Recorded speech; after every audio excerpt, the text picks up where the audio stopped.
Massachusetts and me. Have you ever been driving down the road in West Barnstable and you see a sign for tomato talk? When you come back to the sign, 2.5 hours later, it's been changed to spaghetti supper. Well, that's what happened to me. To make up for my loss, I took some pictures of the plentiful bunch of fire hydrants sitting in the parking lot, quirkily painted, dancing in the Massachusetts sun, and I noticed behind them a sign for fire danger. Today is moderate, number 2. My Aunt Ginny used to point with her fist and say, "Danger!" to identify risks to her son Mark, with a C, when he was a young boy.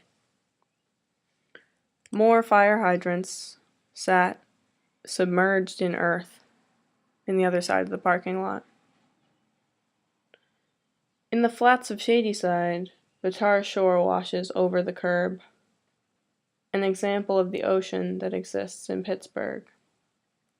Here it is, lapping pavement at Elmer and Bellefonte.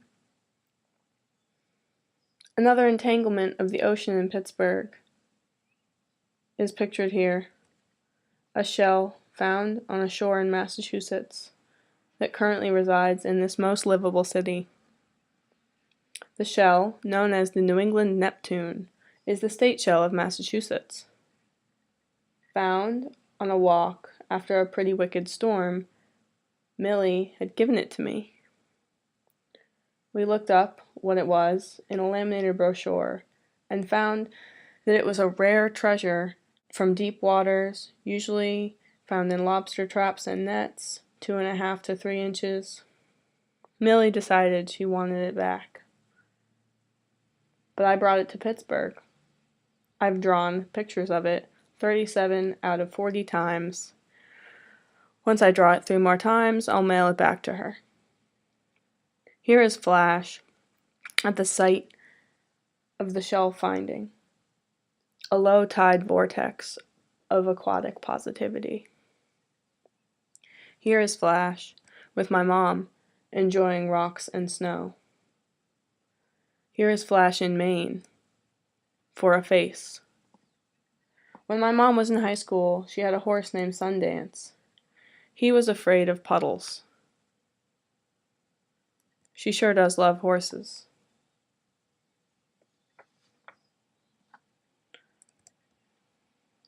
What's that?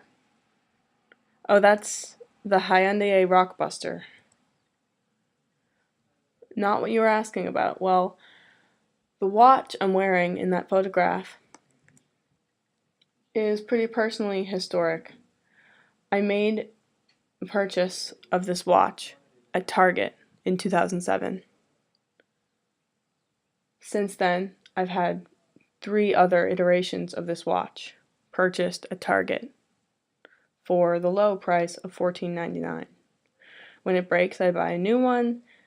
However, Target no longer carries this watch.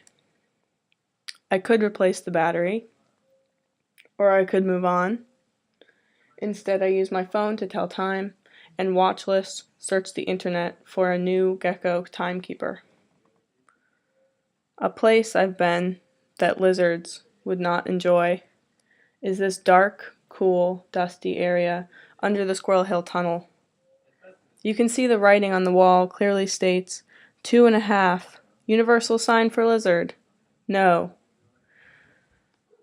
Elijah records the sound of cars passing through the cement structure.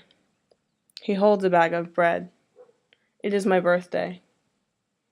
On an unbirthday, working in the library, Elijah and I decided to take a break by opening an art book at random. I picked up John Wall, 1990, and opened to this page. It's an image of a photograph taken by John Wall called The Goat from 1989. What's spectacular about this image is not the content, but the fact that some anonymous library goer selected it from the book and then cut, probably with an X-Acto, part of the photograph out of the book. They then did a Google search for the image of the goat from 1989, John Wall, found this one that exists in the book, printed a grainy copy of it, and pasted it with almost the same dimensions back into the book. Here it is from the back. As you can see, it wasn't a perfect job, but they really tried in their act of vandalism to also make a replacement. Bizarre. Finding this custom book made me wonder about all the other possible altered library books I would never find. I advise you to be on the lookout.